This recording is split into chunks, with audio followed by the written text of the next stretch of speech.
Pilipino, ABS-CBN News and Current Affairs. Panig sa katotohanan, panig sa bayan. Kanina, signal number 2 itinaas na sa Northern Luzon. Ngayon, 11 bayan sa tabing dagat sa Cagayan tinututukan sa pagdating ng bagyong Ramil.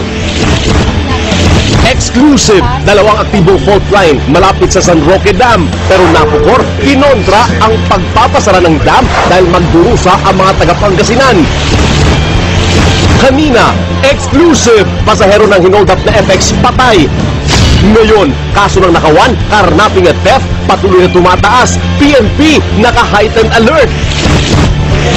PNP, naglunsad ng manhunt sa mga nanloob sa Rolex store sa Greenbelt 5.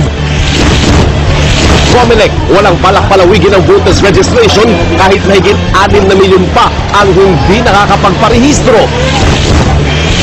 Dagdag sa pasahe, itinulak ng transport group kasunod ng pagtaas ng presyo ng petrolyo. At cast ng Astro Boy, kumpletong rumampa sa premiere sa Hollywood.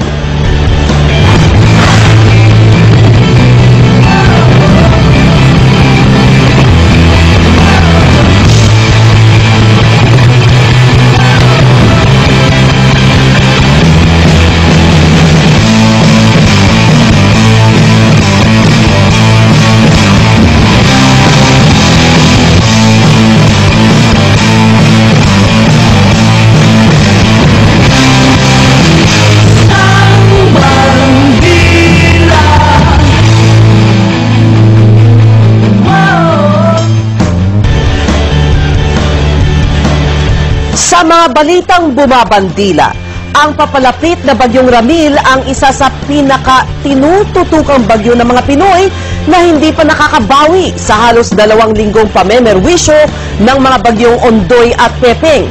Kanina itinaas na ang signal number